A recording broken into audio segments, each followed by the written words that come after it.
तो हेडिंग हमारी क्या हो जाएगी, problem based on geometrical probability, problem based on geometrical probability. कोई नया फार्मूला यूज़ नहीं होगा इसमें। प्रोबेबिलिटी का जो इकलौता फार्मूला है favourable case upon total case, वही यूज़ होने वाला है। बस क्वेश्चन जो है वो ज्योमेट्री से रिलेटेड हो जाएंगे, जैसे कि मान लीजिए कि कोन का केस हो जाएगा, स्फीयर का केस हो जाएगा, ट्रायंगल का केस हो जाएगा। तो जब ट्रायंगल का केस होगा तो ट्रायंगल में एरिया होता है, तो favourable area upon total area हो जाएगा। जब कोन का या स्फीयर का केस होगा तो favourable volume upon total volume हो जाएगा। और जब लेंथ का केस होगा तो favourable length upon total length हो जाएगा। तो नया कोई फार्मूला यूज़ नहीं होने वाला। तो एक फार्मूला यही है जो हम पहले पढ़ भी चुके हैं, लिख लेते हैं।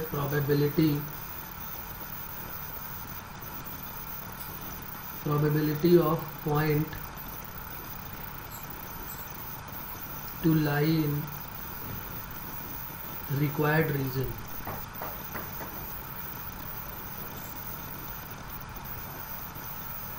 प्रोबेबिलिटी P इक्वल टू क्या हो जाएगा, favourable region of point, favourable region of point divided by, favourable region of point divided by sample region of point. Sample मतलब total region, sample region of point. तो ये formula हमारा हो जाएगा favourable case upon total case. तो अगर area की बात होगी तो एरिया से एरिया को डिवाइड करेंगे, वॉल्यूम की बात होगी तो वॉल्यूम से वॉल्यूम को डिवाइड करेंगे, क्योंकि प्रोबेबिलिटी की कोई यूनिट तो होगी नहीं, वो तो रेशियो है सिंपल फेवरेबल अपॉन टोटल का। तो वॉल्यूम को वॉल्यूम से, एरिया को एरिया से, अगर लेंथ की बात होगी तो लेंथ को लेंथ से डिवाइड कर देंगे।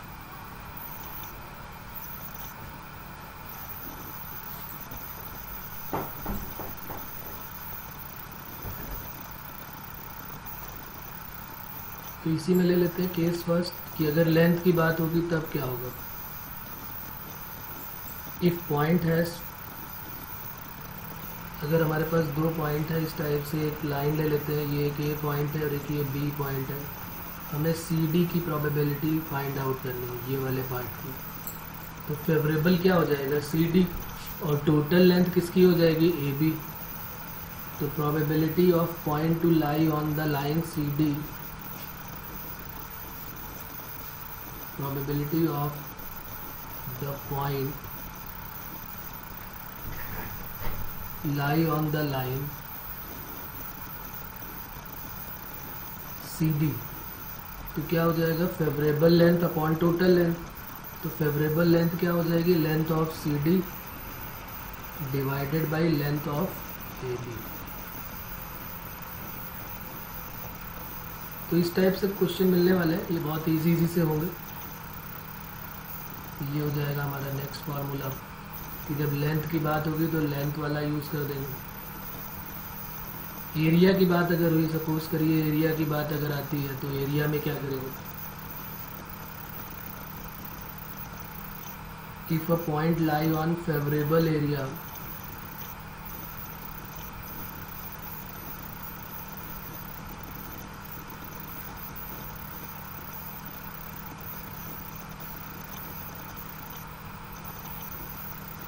with respect to total area,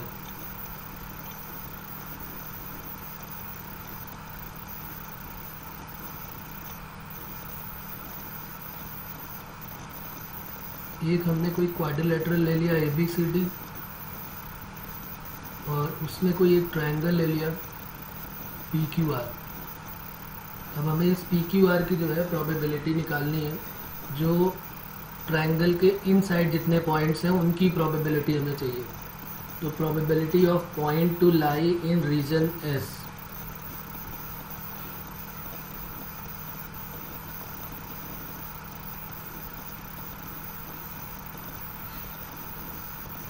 ये सैंपल स्पेस टोटल केस किसका एरिया हो जाएगा, क्वाड्रिलेटरल का एरिया, ये ABCD है और ये PQR है। तो एरिया ऑफ ट्रायंगल PQR हो जाएगा area of triangle P Q R divided by area of quadrilateral A B C D. तो ये हमारा फार्मूला बन जाएगा। तो कोई नए फार्मूले इसमें इंट्रोड्यूस नहीं होने वाले, वही सारे के सारे यूज होंगे। फेवरेबल अपॉन टोटल का केस चलेगा इसमें। एरिया है तो एरिया से, वॉल्यूम है तो वॉल्यूम से, और लेंथ है तो मतलब यूनिट सिंपल सी बात है कट करने में, क्योंकि प्रोबेबिलिटी कोई यूनिट नहीं होती, यूनिट लेस क्वांटिटी होती है ना, रेशियो होता है।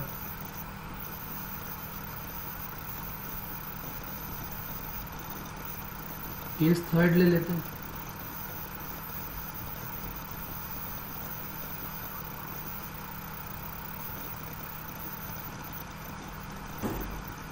ये हमने 3D जिसमें वॉल्यूम होगा वो एक ले लिया, क्यूबॉइड या क्यूब जो भी आप कहते हैं।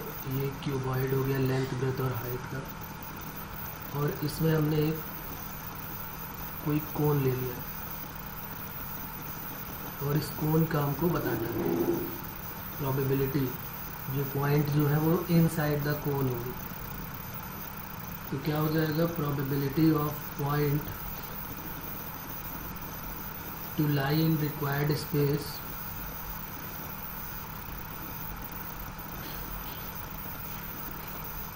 इक्वल टू क्या हो जाएगा, फेवरेबल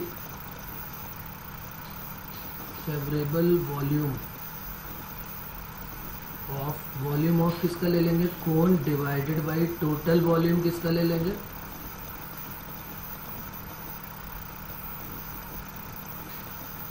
क्यूबॉइड या क्यूब जो भी आपने इसको लेट किया है। इस टाइप से क्वेश्चन बहुत इजी होने वाले हैं इसके। तो यही है हमारी ज्योमेट्रिकल फ्लेवर की जो है प्रोबेबिलिटी।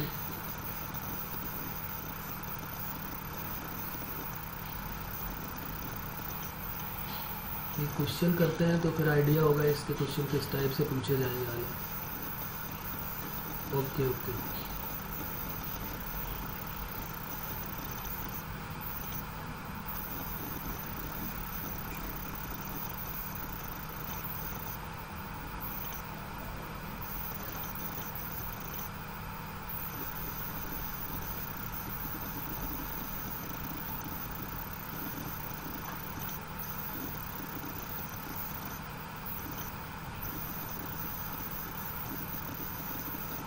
देखिए, इसको हम ज्योमेट्रिकल प्रोबेबिलिटी भी बोलते हैं।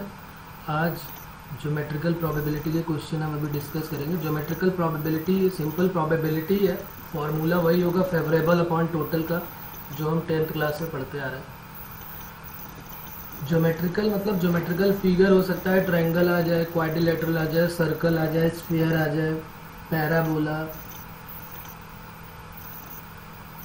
हाइपरबोला, या कुछ भी इस तरीके का आ सकता है। या हो सकता है 2 चैप्टर के मिक्स क्वेश्चन मिल जाएगी। मिसलेनियस में हम वही करने वाले हैं। लिमिट का क्वेश्चन प्रोबेबिलिटी के साथ कैसे आएगा, डिफरेंशियल इक्वेशन का कैसे आएगा, एरिया अंडर द कर्व का क्वेश्चन इसके साथ कैसे आएगा ज्योमेट्री के साथ। तो वही सारे क्वेश्चन है। इसमें हमें फॉर्मूला स्टार्टिंग से पता है, फेवरेबल अपॉन टोटल होता है। तो ये फॉर्मूला लिखा है, probability of point to lie in required region, P equal to क्या होगा, favourable region upon total region. इनका मतलब ये है कि अगर मान लिया लाइन का केस है तो लाइन में क्या होगी, लेंथ, तो favourable length upon total length कर दो। अगर लाइन में लेंथ है और प्रोबेबिलिटी हमको फाइंड आउट करनी है तो क्या फार्मूला हो जाएगा, फेवरेबल लेंथ अपॉन जो पूरे लेंथ दी हुई है टोटल लेंथ, क्योंकि इसमें तो हम टोटल भी लेते हैं ना, फेवरेबल अपॉन टोटल करके। तो लेंथ ऑफ, अगर हमारे पास ए बी के मिड में कोई एक पॉइंट है सी डी, तो हमने उसको ले लिया, तो फेवरेबल लेंथ क्या हो जाएगी, सी डी, और टोटल लेंथ क्या हो जाएगी, ए बी। अगर हमने कोई पॉइंट ऐसा लिया है जो एरिया से रिलेटेड, अगर कोई सरफेस ऐसा है जिससे एरिया मिलने वाला है, जिससे लेंथ तो नहीं मिलने वाली, इससे तो एरिया मिलेगा, तो क्वाड्रिलेटरल में एक ट्रायंगल ले लिया और हमें इसका एरिया फाइंड आउट करना है कि वो सारे बताइए जो इसके अंदर लाई कर रहे हैं उसका एरिया, ये वाले पार्ट। तो ये फेवरेबल हो जाएगा, और टोटल एस है तो favourable area upon total area हो गया। सिमिलरली यहाँ पर वॉल्यूम की बात हो रही, तो इसका हमें चाहिए, इसकी प्रोबेबिलिटी चाहिए, तो सीधी सी बात है कि फेवरेबल अपॉन टोटल, यही तीनों में हमें करना है। और फेवरेबल अपॉन टोटल जैसे ही करेंगे हमारा आंसर आ जाएगा।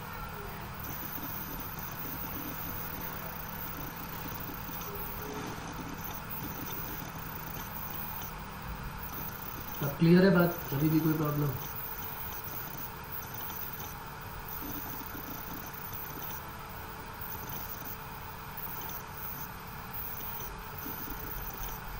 चलिए क्वेश्चन लिख लेते हैं फिर इसका।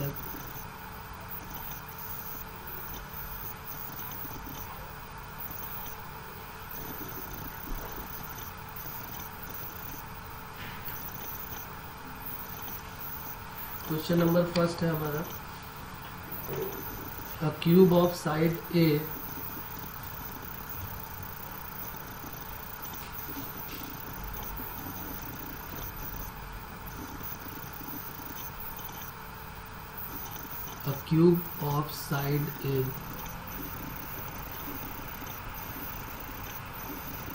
is inscribed in a sphere.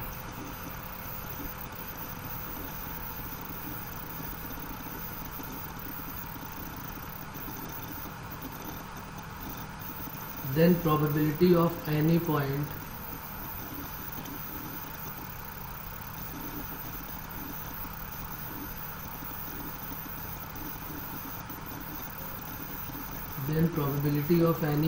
to lie outside the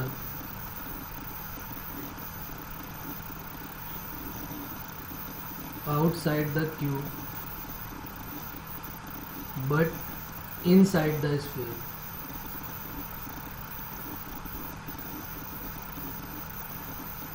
A cube of side A is inscribed in a sphere, then probability of any point to lie outside the cube but inside the sphere.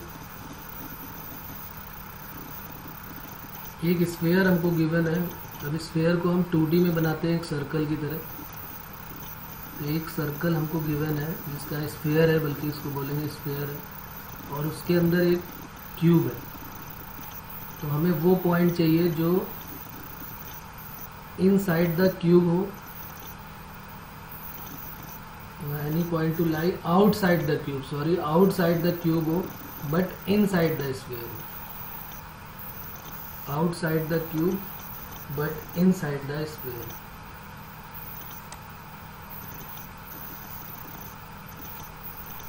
सोचो आप कैसे करेंगे इसको।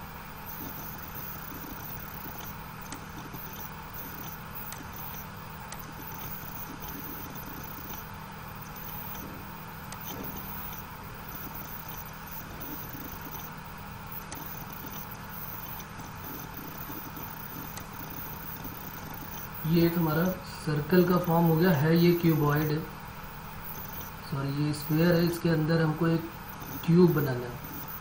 तो ये cube का एक सामने वाला पोर्शन होगा जिस तरीके से फिट होगा ये,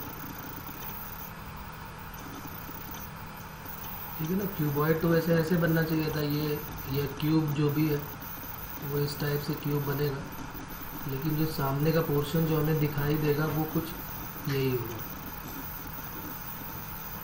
ये जो इसका डायगोनल है ना, ए बी और ये सी और ये डी ई एफ जी और ये एच, तो ये हमने लेट कर लिया कि ये ए बी सी डी वाला पार्ट है। हमें कौन सा निकालना है, रिक्वायर्ड प्रोबेबिलिटी हमारी किसकी है, a cube of side is inscribed in a sphere, then probability of any point to lie outside the cube. Cube के बाहर वाला पार्ट ये वाला पार्ट है, क्यूब के बाहर का पार्ट ये वाला है,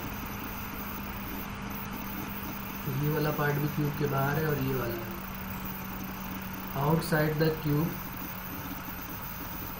बट इनसाइड द स्फीयर के अंदर वाला पार्ट भी यही है और स्फीयर और क्यूब के बाहर वाला पार्ट भी यही। तो हमें इसकी प्रोबेबिलिटी फाइंड आउट करनी है।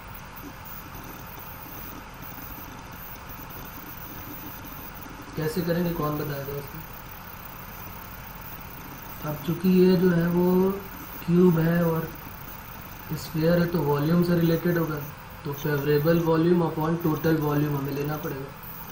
वॉल्यूम निकालने के लिए क्यूब का तो वॉल्यूम इजीली निकल आएगा, साइड इंटू साइड तो ये क्यूब हो जाएगा। स्फीयर का वॉल्यूम कैसे निकलेगा जबकि स्फीयर की रेडियस हमको नहीं पता है।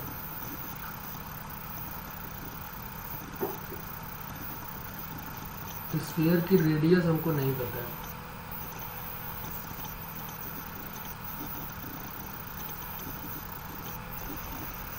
Radius of sphere is equal to क्या हो जाएगा, डायगोनल ऑफ क्यूब। जो क्यूब का जो डायगोनल है, जैसे आप उसको फिट करेंगे, आप अगर थोड़ा सा सोचें इसके बारे में, तो क्यूब को जब आप स्फीयर के अंदर ले जा रहे हैं और इस तरीके से फिट कर रहे हैं, तो डायगोनल जो है वो बन जाएगा क्यूब का, वो बन जाएगी रेडियस। तो ये साइड ए थोड़ा ना है, ये साइड जो है वो ए नहीं है कि हम इसको a/2 बोलते हैं, ये डायगोनल है।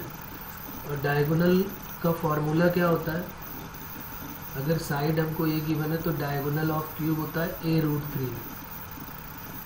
ठीक है ना, ये 10th में आपने पढ़ा होगा डायगोनल ऑफ क्यूब और डायगोनल ऑफ क्यूबॉइड। क्यूबॉइड का क्या होता है, √L² + B² + H²। उसी LBH में L, B और H की जगह पे A पुट कर देते हैं। तो जब A पुट करोगे तो A² + A² + A², तो 3A² हो जाएगा। और 3A² को ही हम a√3 बोल देंगे। क्लियर है बात। तो ये जो है रेडियस जो है वो a√3 हो जाएगी। तो 2r की वैल्यू a√3 हो गई, तो यहाँ से r की वैल्यू क्या हो जाएगी, a√3/2। ये रेडियस आ गई हमारा। अब हमें जो है वो ये वाला निकालना है, जो शेडेड पोर्शन है उसका हमें चाहिए। तो हम एक काम करते हैं, दो तरीके से निकाल सकते हैं। या तो हम पहले क्या करें कि जो स्फीयर के वॉल्यूम से उसको पहले क्यूबॉइड के वॉल्यूम को माइनस करें, फिर टोटल वॉल्यूम स्फीयर से डिवाइड करें। या फिर एक काम हम ये कर सकते हैं कि क्यों ना पहले हम ये जो वाइट पोर्शन दिख रहा है इसकी प्रोबेबिलिटी निकाल देते हैं और 1 माइनस कर देंगे, तो जो शेडेड पोर्शन है उसकी प्रोबेबिलिटी आ जाएगी। तो हम दो तरीके से इसको कर सकते हैं। तो हमने पहले निकाला probability of point to lie inside the cube. Cube के अंदर जितने भी पॉइंट है उनकी प्रोबेबिलिटी जब आप निकालोगे तो क्या आ जाएगी, फेवरेबल वॉल्यूम। फेवरेबल वॉल्यूम है volume of cube divided by total volume. Total volume कितना है, टोटल वॉल्यूम को हम सीधे लिख लेते हैं वॉल्यूम ऑफ स्फीयर। ये क्या हो जाएगा, volume of sphere.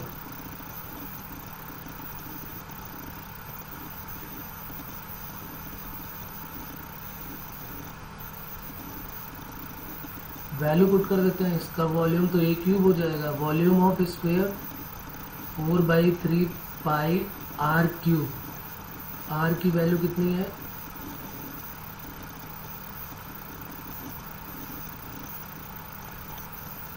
4/3 pi r³ हुआ ना ये।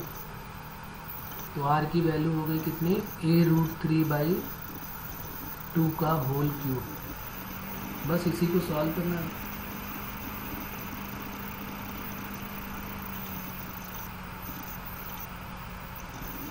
a³ डिवाइडेड बाई 4/, अच्छा ये /3 को ऊपर भेज देते हैं और एक काम करते भी नीचे रहने देते क्योंकि कट हो जाएगा। अभी ये 3√3 आएगा तो कट कर देंगे। तो 4/3 पाई a³ और क्यूब √3 का क्यूब 3√3 डिवाइडेड बाई 2 का क्यूब 8 हो जाएगा।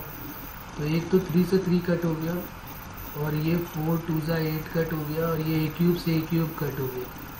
तो 2 क्या आ जाएगा, π√3। ये आ गया, उस पॉइंट की प्रोबेबिलिटी आ गई जो इनसाइड द क्यूब है। लेकिन हमें तो आउटसाइड द क्यूब निकालना है, तो 1 से माइनस कर देंगे। तो रिक्वायर्ड प्रोबेबिलिटी क्या हो जाएगी, रिक्वायर्ड प्रोबेबिलिटी इक्वल टू 1 - 2/π√3। तो π√3 माइनस 2/π√3 ये हमारा फाइनल रिजल्ट है।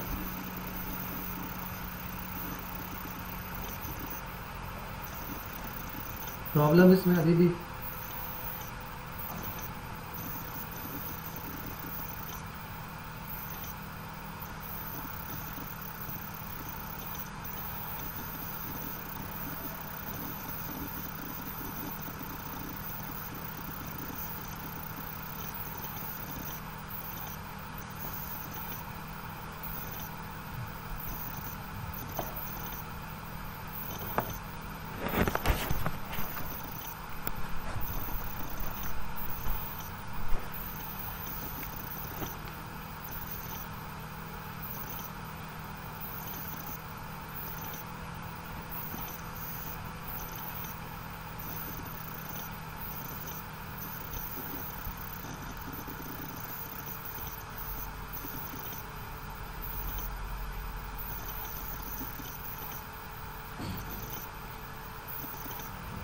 एक और क्वेश्चन करते हैं।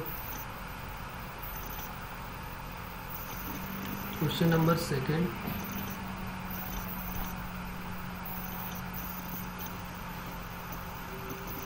A point is chosen at random inside a circle। Question है हमारा a point is chosen at random inside a circle. Find the probability that the point find the probability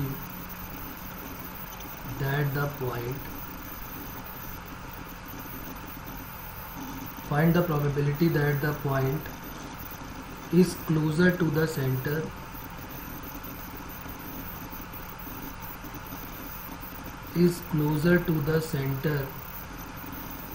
of circle than to its circumference।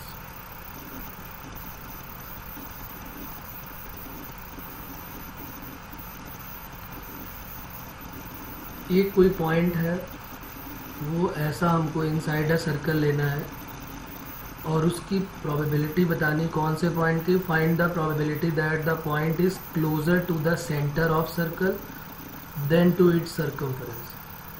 मतलब ऐसा कोई point हो कि जिसके अगर आगे बढ़े तो सर्कमफरेंस से क्लोजर हो जाएगा और अगर उसके पहले थोड़ा सा आएंगे तो वो सेंटर के क्लोजर हो जाएगा। ऐसे पॉइंट की प्रोबेबिलिटी हमको बतानी है। ऐसा कौन सा पॉइंट चूज किया जाए एक सर्कल के अंदर, एक ऐसा पॉइंट चाहिए जिसके थोड़ा सा आगे बढ़े तो वो सर्कमफरेंस के क्लोजर हो जाए और अगर उसके थोड़ा सा पहले आएंगे तो वो सेंटर के क्लोजर हो जाए। सोचो आप।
अब यहाँ पर तो एक ही सर्कल दिया हुआ था, मैंने 2 सर्कल क्यों लिया उसके बारे में बात करते थे।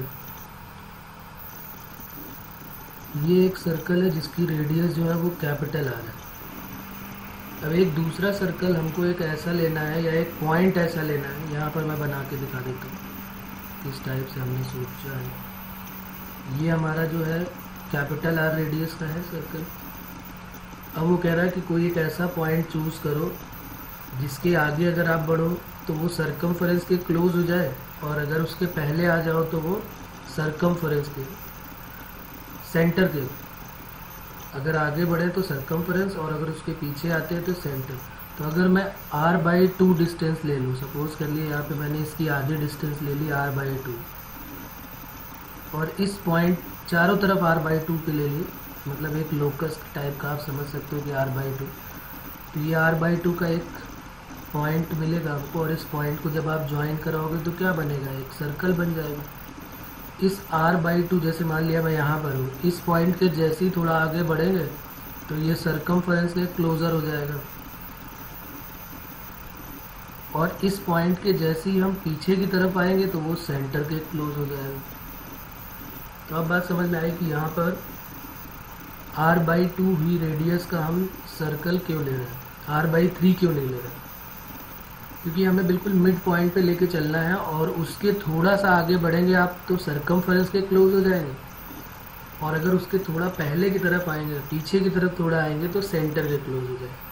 तो हमें इसी की प्रोबेबिलिटी बतानी है। तो ये हमारा जो है ये फेवरेबल रीजन हो जाएगा, जो ये अंदर वाला पार्ट है ये फेवरेबल रीजन, और टोटल रीजन तो पूरा सर्कल है ये।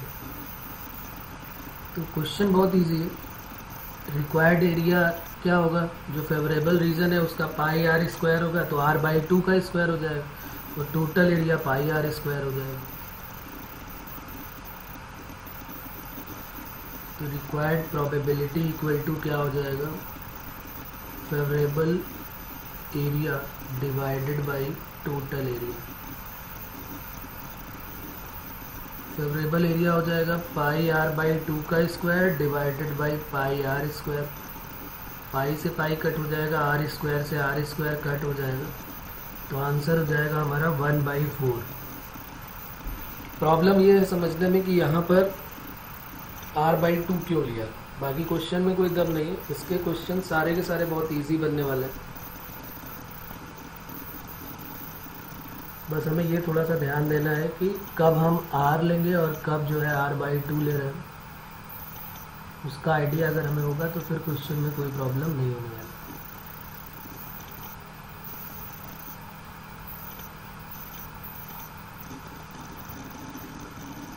ये क्वेश्चन और करते हैं इसका ज्योमेट्रिकल प्रोबेबिलिटी का।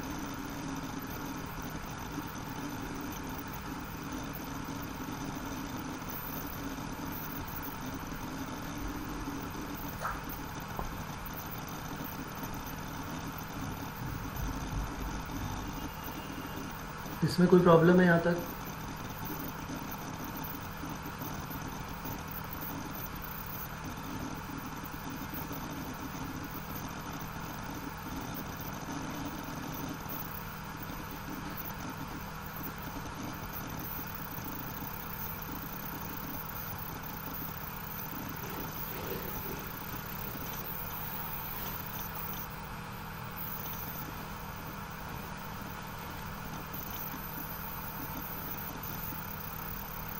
नेक्स्ट क्वेश्चन है हमारा, the number of x and y are chosen such that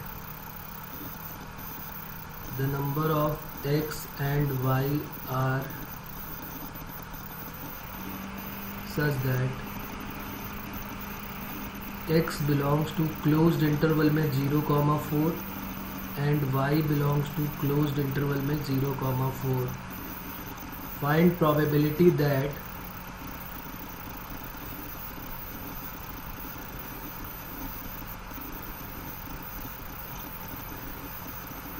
chosen number satisfies the equation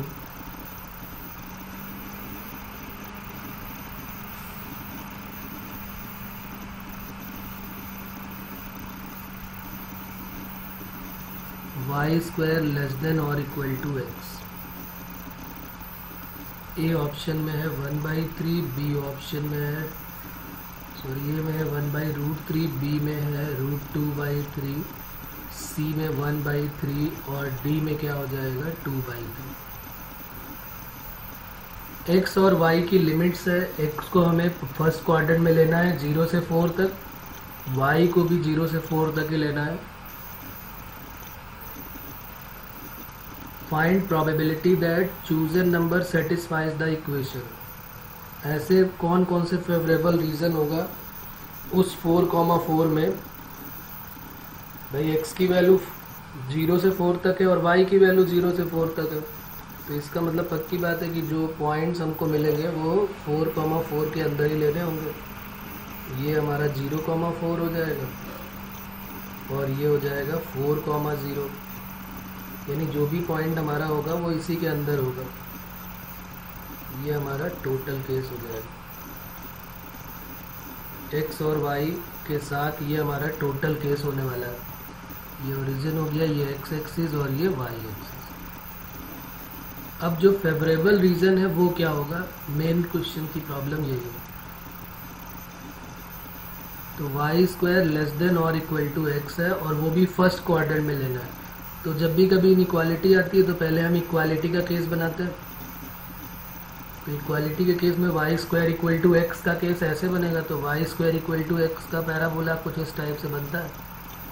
नीचे भी बनेगा लेकिन हमें नीचे तो जाना ही नहीं है, तो ये हमारा केस जो है y² इक्वल टू x का पैराबोला बन गया। और उसमें से हमारा जो फेवरेबल रीज़न है वो कौन सा होगा, ये वाला रीज़न फेवरेबल हो जाएगा। यही रीज़न हमको चाहिए, फेवरेबल रीज़न। तो हमें इसका एरिया निकालना है। रिक्वायर्ड एरिया ये हो जाएगा, रिक्वायर्ड मतलब फेवरेबल एरिया बोलेंगे तो ये पैराबोला का जो शेडेड पोर्शन है एक्स एक्सिस से वो हो जाएगा। और टोटल एरिया तो स्क्वायर का एरिया हो जाएगा 4 × 4 यानी 16। बस हमें ये एरिया कैसे मिलेगा इसका हमें ध्यान रखना है कि ये वाला एरिया कैसे मिलेगा। तो इस तरह के तो बहुत बड़े बड़े क्वेश्चन हम कर चुके हैं एरिया निकालने के लिए। एक पूरा चैप्टर है ना हमारा एप्लीकेशन ऑफ इंटीग्रल या एरिया अंडर द कर्व। तो लिमिट क्या ले लेंगे 0 to 4 तक, तो इसका एरिया आ जाएगा y dx करके। तो ये हो जाएगा फेवरेबल और डिवाइडेड बाई टोटल कितना हो जाएगा 16। निकालें आप आंसर, बताएं इसका क्या होगा।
कितना लेंदी कैलकुलेशन है क्या इसका।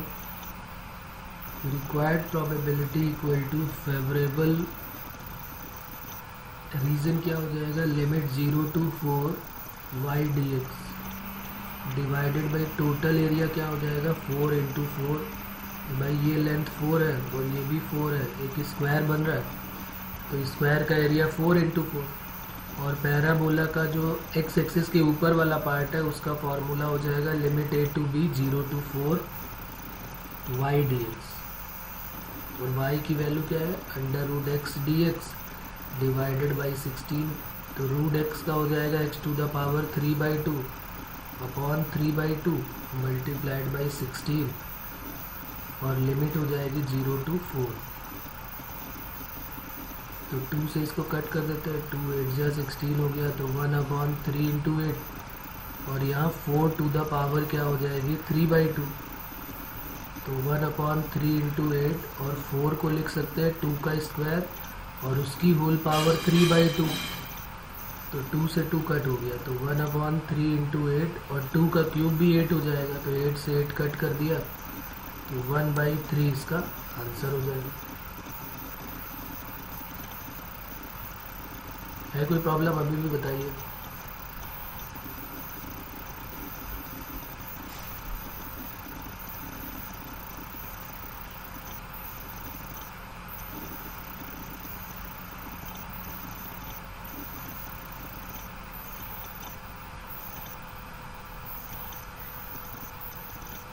अब कुछ और क्वेश्चन मिसलेनियस क्वेश्चन लिख लेते हैं, वो करते हैं।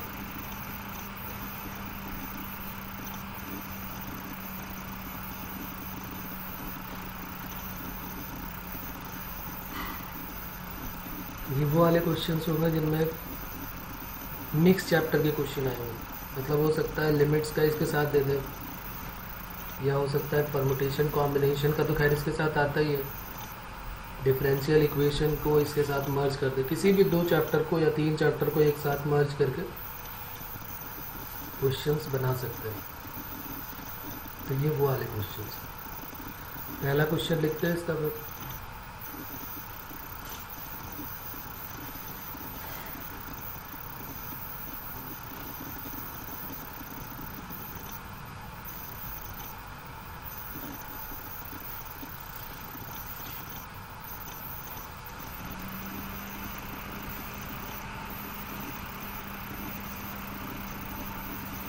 If A and B are chosen randomly, A and B are chosen randomly from the set consisting the number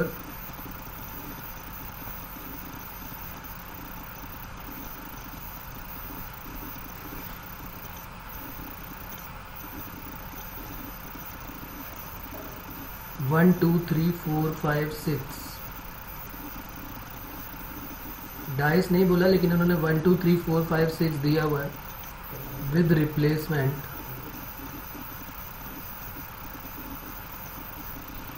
probability that limit x tending to 0 a to the power x plus b to the power x divided by 2 whole power 2 by x equal to 6 is what? A option में 1/3 है, B option में 5/9, C option में 1/9 और D में none of these। तो अब limits का concept जो है यहाँ पर रिपीट हो जाएगा, रिवाइज हो जाएगा। अगर आपको याद है तो आप बताएं इसमें, इसको पहले लिमिट्स को आपको सॉल्व करना है। क्वेश्चन क्या है हमारा, फिर से एक बार देख लेते हैं। ए और बी हमको इसी सेट से लेने हैं, मतलब ए की वैल्यू 1 ले सकते हैं, 2 3 4 से लेकर 6 तक ले सकते हैं, बी की वैल्यू भी 1 2 3 4 5 6 ले सकते हैं कोई भी, यानी टोटल हमारे पास जो केस है वो कितने हो जाएंगे 36। ए के लिए 6 और बी के लिए 6, और फिर इनके पेयर हो सकता है A1 ले लो, 2 ले लो, B को A को 2 ले लो, B को 1, ऐसे करके टोटल 36 केस होते हैं ना डाइस में, तो वही केस बन गया। अब कह रहा है फ्रॉम द सेट, प्रोबेबिलिटी जो बतानी है वो किसके लिए, limit x tending to 0 a to the power x plus b to the power x upon 2 whole power 2/x की वैल्यू 6 हो।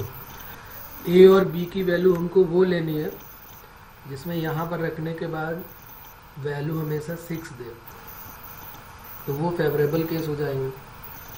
तो फेवरेबल अपॉन टोटल कर लेंगे। तो सबसे पहला काम हमें लिमिट्स को सॉल्व करना है। जब ये लिमिट सॉल्व होके आ जाएगी तो उसके बाद फिर इजीली हम ए बी की value, favourable value A B की निकाल सकते हैं। तो इस क्वेश्चन को देख के किसी को आइडिया हो रहा है ये कौन सा लिमिट्स का केस है और कैसे सॉल्व करेंगे? बताएं आप अगर किसी को याद है तो।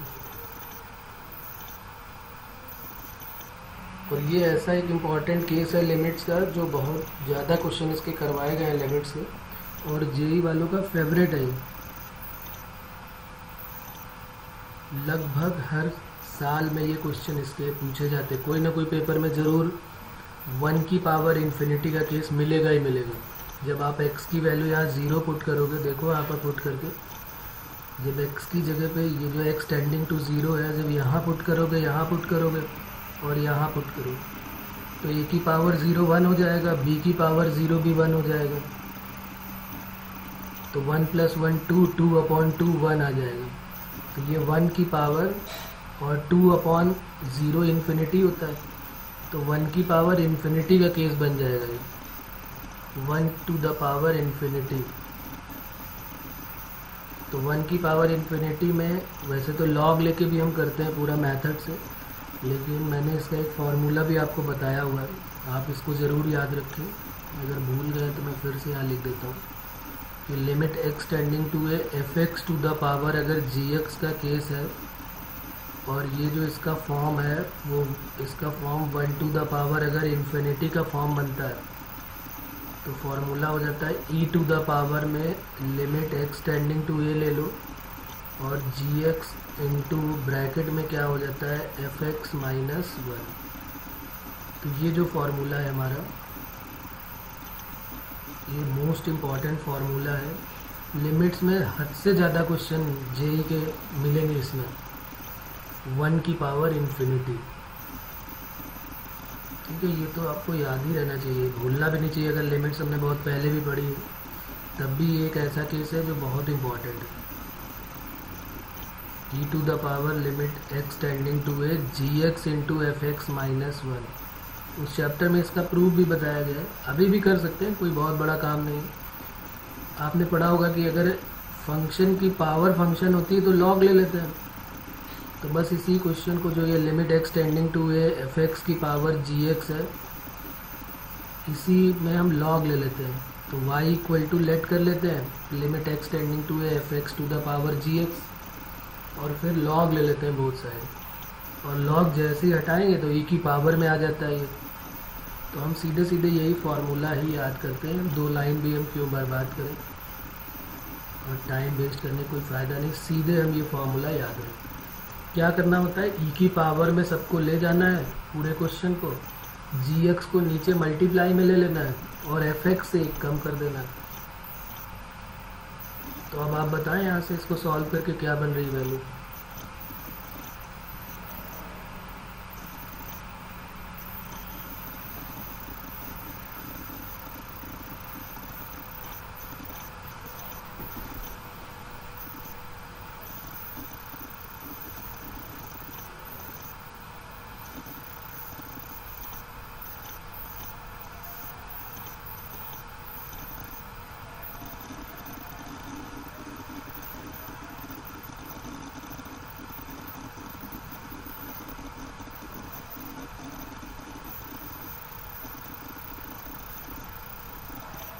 अब क्या करेंगे इसके बाद, आया क्या किसी का यहाँ पर? 2 लाइन का सिंपल कैलकुलेशन होगा, कुछ खास अब इसमें बचा नहीं है। Limit x tending to 0 a to the power x plus b to the power x upon 2 whole power 2/x, a to the power limit x tending to 0 2/x gx into fx - 1, तो a to the power x plus b to the power x upon 2 - 1, ये आ जाएगी value. अभी भी ये solve नहीं हुआ है, अभी आंसर कैसे आएगा, क्योंकि हम x की जगह पे 0 तब तक नहीं पुट कर सकते जब तक कि अपॉन में x है, तो इस अपॉन वाले x को कट होना पड़ेगा। और या तो फिर एक रूल हमने पढ़ा था, उस रूल का यूज़ कर लेते हैं। यहाँ पर एलसीएम ले लिया तो a to the power x b to the power x -2/2x हो गया, 2 से 2 कट हो गया। अब अगर हम यहाँ पर ध्यान दें, x की जगह 0 रखेंगे तो क्या बन जाएगा, ऊपर 0 और अपॉन में भी 0, तो 0/0 का फॉर्म बन रहा है। भाई x की जगह 0 रखोगे आप तो a की पावर 0 1, b की पावर 0 1, तो 1 + 1 2, 2 - 2 0, अपॉन में 0, तो 0/0 का फॉर्म बन गया ये। तो अब इसको क्या करना है हमको, इसमें हम क्या अप्लाई कर देते हैं, याद है, एल हॉस्पिटल रूल अप्लाई कर देते हैं। क्या होता है, न्यूमरेटर को अलग डिफ्रेंशिएट कर दीजिए और डिनोमिनेटर को अलग। a to the power x का a to the power x into log a, b to the power x log b -2 का हो जाएगा 0 डिवाइडेड बाई x का 1। अब यहाँ पर हम इजीली लिमिट पुट कर सकते हैं। जैसे ही अपॉन में x का टेंशन ख़त्म हो जाता है, क्योंकि अपॉन में 0 तो हो नहीं सकता है, तो इसलिए हमने x की जगह पे 0 अब पुट कर दिया। तो e to the power question बन गया limit x tending to 0, e to the power 0 1 हो गया, तो log a plus log b ये बचेगा। तो e टू द पावर, अच्छा लिमिट को भी हटा देते हैं क्योंकि लिमिट तो हमने x टेंडिंग टू 0 पुट कर दिया। तो ये e टू द पावर बन गया log a plus log b, e to the power log a plus log b, तो e to the power log of A B. अब यहाँ पर एक प्रॉपर्टी और लग गई, e to the power log x की। ये भी सबने पढ़ा है कि e to the power log x क्या होता है। ये बन गया e to the power log A B, और e to the power log x ये एक फार्मूला और होता है, e to the power log x equal to x। ये भी आप याद रखें, लॉग की प्रॉपर्टी में आपने पढ़ा हुआ है, क्योंकि बेस में दोनों में e और e सेम होता है, तो ये सब कट हो जाता है, x आ जाता है। तो यहाँ पर बचेगा क्या, सिर्फ ए बी। तो ये वैल्यू आ गई हमारे पास e की power log x x A B, और इक्वल में चल रहा था 6, तो ए बी की वैल्यू क्या आ गई 6। अब ए बी की वैल्यू 6 जो है वो ये फेवरेबल केस बताएगी। ए की वैल्यू भी हमारे पास 1 2 3 4 से लेके 5 6 तक है, और बी भी 1 2 3 4 5 6 तक है। तो फेवरेबल केस हमारे पास क्या क्या बनने वाले हैं, जिसमें ए बी की मल्टीप्लाई करें तो 6 आ जाए। भाई टोटल तो 36 हो जाएंगे, टोटल केस हो जाएंगे 6 × 6 36। फेवरेबल जो केस होंगे वो क्या क्या हो सकते हैं, तो उसके लिए देख लेते हैं कौन से दो नंबर ऐसे हैं जिनका मल्टीप्लाई करेंगे ए और बी का कि 6 आएगा। तो एक 1 के साथ 6 को ले लें, या 6 के साथ 1 को ले लें, दो तो ये बन जाएंगे। और एक 2 के साथ 3 को ले लें, और 3 के साथ 2 के ले लें। और कोई केस ऐसा है जिनका मल्टीप्लाई करेंगे 1 से लेके 6 तक, जिनका मल्टीप्लाई करें तो 6 आ जाए? नहीं। तो फिर 1 6 6 1 2 3 और 3 2, तो ये टोटल केस कितने हो गए 6, और फेवरेबल केस कितने हो गए 4। तो फेवरेबल केस हो गया हमारे पास 4, और टोटल केस हो गए, टोटल केस 6 है कि 36, टोटल केस है 36। तो probability equal to favourable 4 upon total 36, तो 1/9 आंसर हमारा आ गया। तो ये वो वाले क्वेश्चंस हैं जो 2 चैप्टर के साथ मिक्स होके आएंगे, कोई भी 2 चैप्टर का कॉन्सेप्ट उठा के एक साथ उसको सॉल्व कर सकते। अब इसमें अभी भी कोई प्रॉब्लम है तो आप बताएं, नहीं तो फिर दूसरे क्वेश्चन में चलते हैं। एक बार आप इसको देख लें और फिर बताएं कहीं पर कोई प्रॉब्लम है तो।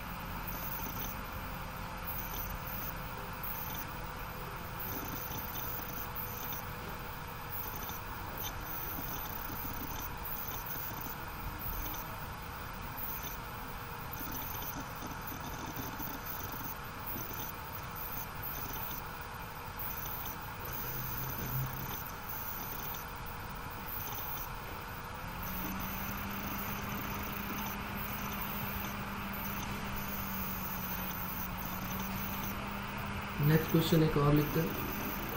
There are n person sitting in a row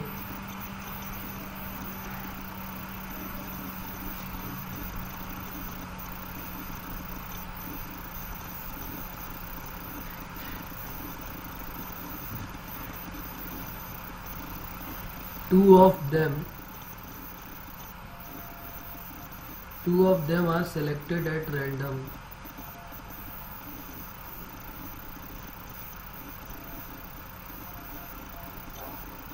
There are n persons sitting in a row, two of them are selected at random.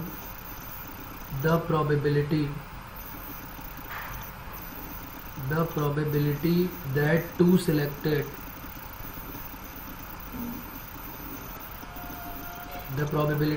two selected person are not together is, there are n persons sitting in a row, two of them are selected at random. The probability that two selected person are not together is,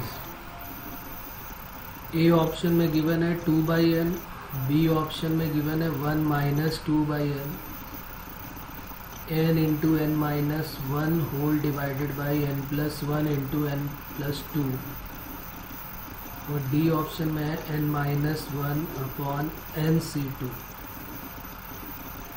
देखिए आप try करें एक बार, इस type के बहुत सारे questions हमने किए हुए थे। टोटल की टेंशन नहीं है, टोटल केस क्या हो जाएगा, n में से 2 को सेलेक्ट करना, nc2 तो टोटल हो जाएगा। मेन प्रॉब्लम आएगी फेवरेबल केस की। तो आपको ये देखना है कि हमने जो है कॉन्सेप्ट जो परमुटेशन एंड कॉम्बिनेशन में पढ़ा था, गैप मेथड पढ़ा था, एक टाई मेथड पढ़ा था और एक बाइजेक्शन रूल पढ़ा था।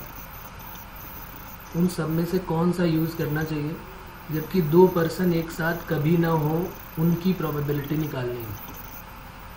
तो हमने एक मेथड पढ़ा था कि अगर 2 पर्सन एक साथ नहीं है तो हम क्या करते थे, पहले उन दोनों को एक साथ बांध देते थे, पहले उसकी प्रोबेबिलिटी निकाल देंगे कि अगर वो दोनों पर्सन एक साथ हों और फिर 1 से माइनस कर दो तो उनके ना होने की आ जाएगी ऑटोमेटिकली। क्वेश्चन जो परमुटेशन कॉम्बिनेशन के हम करते थे उसमें यही करते थे कि उसने कहा कि अगर 2 लोग एक साथ नहीं रहने चाहिए, तो अगर हमारे पास 2 एक साथ नहीं रहने चाहिए तो हम उन दोनों को एक साथ कर लेते थे और उसका जो है फेवरेबल केस निकाल लेते थे, टोटल नंबर ऑफ वेज जो हम परमुटेशन कॉम्बिनेशन में निकाले, और फिर उसको टोटल में से माइनस कर देते थे। यहाँ पर टोटल 1 होता है तो 1 से माइनस कर देते हैं प्रोबेबिलिटी केस में। और या फिर हम गैप मेथड का यूज़ करते थे कि हम क्या करते थे, पहले मान लिया 10 पर्सन है तो उसमें से हमें कह रहा है कि 2 लोग एक साथ नहीं रहने चाहिए, तो उन दोनों को उठा के बाहर बुला लेते, तो बाकी बचेंगे 8। उन 8 के बीच में 9 गैप बनने वाले हैं और फिर उसके बाद का प्रोसेस आपको याद होगा कि उन पहले हम गैप सेलेक्ट करते थे, उन 9 गैप में इन दोनों को बैठाल देते थे और फिर उनको अरेंज भी कर देते थे कि भाई ये पहले इधर बैठे या उधर बैठे। तो इस तरीके से हमने परमुटेशन कॉम्बिनेशन में किया हुआ था। कुछ याद आ रहा है, पुरानी बातें नहीं करिए, फिर देखिए आंसर बताइए, अगर कुछ है दिमाग में तो आप बताएं इसका answer.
Hello sir.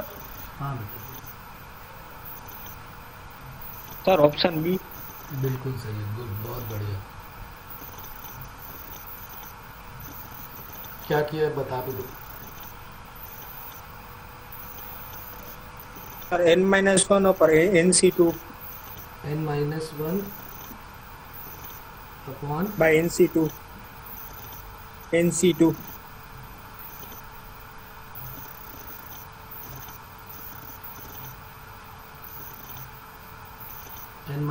Upon nc2। अच्छा, इससे तो दो ऑप्शन मैच कर जाएंगे फिर तो ना।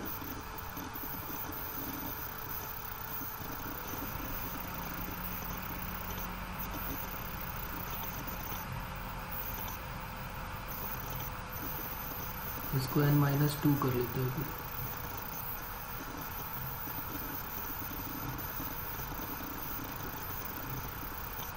देखिए कैसे करेंगे, मैं बता देता हूँ इसको। दोनों में से आप कोई भी मेथड यूज़ कर लें। मैं ये मेथड यूज़ कर रहा हूँ कि पहले हम क्या करेंगे, उन दोनों को सेलेक्ट कर लेंगे, उसकी प्रोबेबिलिटी निकाल देंगे और फिर 1 से माइनस कर देंगे।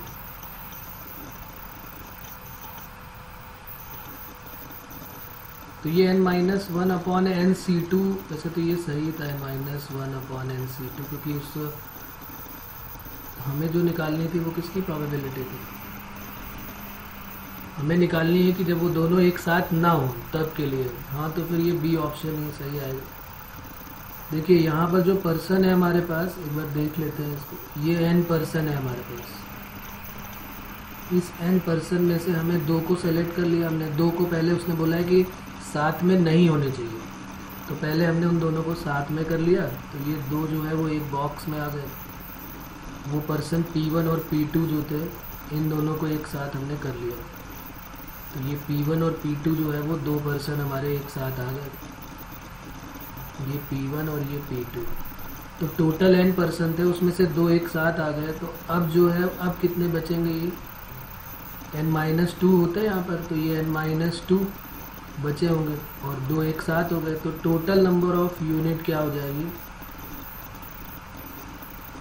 या टोटल नंबर ऑफ पर्सन या यूनिट बोल दें, क्योंकि अब ये दोनों एक साथ हो गए ना, इन दोनों को एक बॉक्स के अंदर बंद कर दिया गया। तो अब ये यूनिट की तरह काम करेगा। इसको हम पर्सन बोलेंगे तो फिर ये दो हो जाएंगे। तो टोटल नंबर ऑफ यूनिट ही बोलो, ज़्यादा बेटर। तो टोटल नंबर ऑफ यूनिट क्या हो जाएगी इनकी, ये हो जाएंगे n-2 थे, ये यूनिट तो थी, और एक ये दोनों एक साथ हो गए तो वो 1 यूनिट की तरह ट्रीट करें। तो ये n-1 हो गया। अब हमें प्रोबेबिलिटी निकालनी है जब ये दोनों एक साथ हो, बाद में फिर 1 माइनस कर देंगे। तो probability when 2 selected person are together,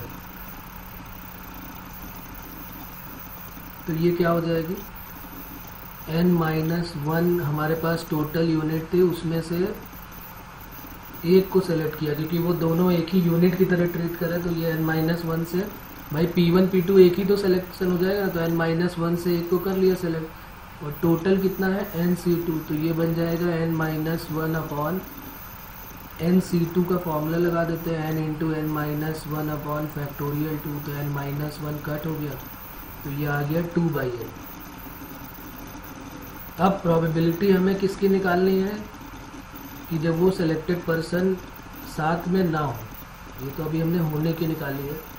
तो प्रोबेबिलिटी व्हेन 2